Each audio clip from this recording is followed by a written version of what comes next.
Hello everyone, this is Vaishali Utta. Today's our topic is biomedical waste management.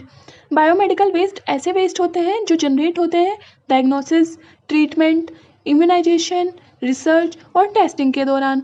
अगर कोई medical treatment घर पर ही चल रहा है, उसमें जो भी वेस्ट जनरेट होता है उसको भी हम बायोमेडिकल वेस्ट में ही इंक्लूड करते हैं।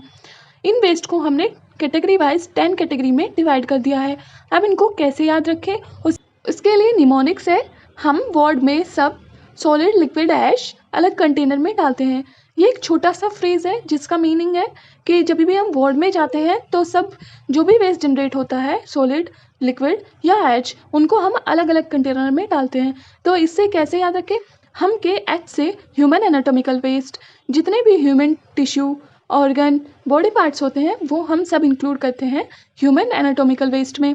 फिर हम के ए से एनिमल वेस्ट, एनिमल वेस्ट में जितने भी waste animal tissue, body parts या वेटरनरी वेस्ट होते हैं वो एनिमल वेस्ट में इंक्लूड करते हैं। हम के एम से बनता है माइक्रोबायोलॉजी एंड बायोटेक्नोलॉजिकल वेस्ट, जितने भी lab culture, human cells and animal cell से रिलेटेड होते हैं जो लैब में जनरेट होते हैं उनको इंक्लूड करते हैं माइक्रोबायोलॉजी एंड बायोटेक्नोलॉजी वेस्ट में।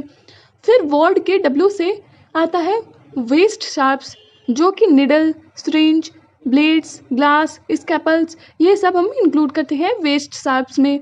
फिर सब एस से सॉइल्ड एंड बी से ब्लड। सॉइल्ड का मतलब जितने भी आइटम्स कंटामिनेटेड होते हैं ब्लड से वो सब सॉइल्ड वेस्ट में आते हैं, जैसे कि ड्रेसिंग, कैथेटर्स, बेडिंग्स, एटीसी।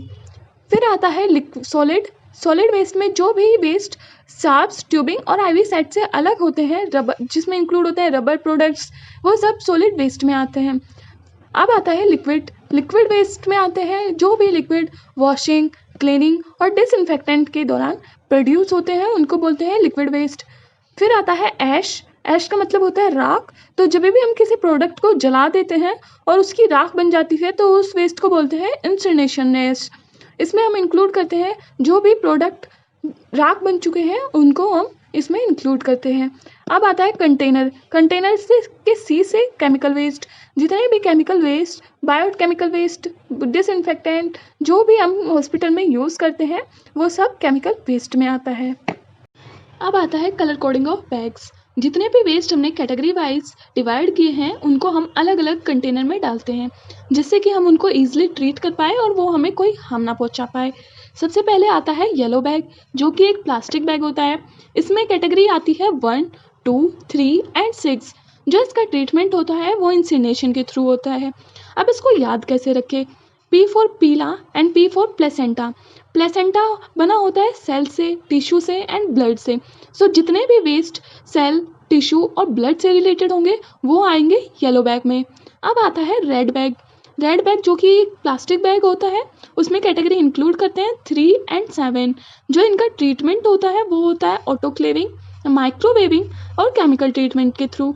अब इसको याद कैसे रखें, R for red and R for rubber. So जितने भी प्रोडक्ट्स रबर से रिलेटेड होंगे वो सब रेड बैग में आएंगे। अब आता है ब्लू और वाइट बैग, इसमें इंक्लूड करते हैं कैटेगरी 4 एंड 7। जो इसका ट्रीटमेंट होता है वो होता है ऑटोक्लेविंग और माइक्रोवेविंग के थ्रू।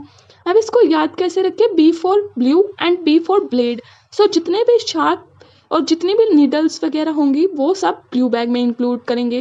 अब आता है ब्लैक, जिसमें कैटेगरी होती है 5, 9 एंड 10। जो इनका ट्रीटमेंट होता है वो होता है लैंड फिलिंग के थ्रू। इसमें हम मोस्टली जनरल वेस्ट ही इंक्लूड करते हैं। अब एक कैटेगरी हमारे पास ऐसी भी है जिसके लिए हमारे पास कोई बैग नहीं होता, तो वो कैटेगरी है हमारी 8, क्योंकि उसमें हम लिक्विड इंक्लूड्स करते हैं।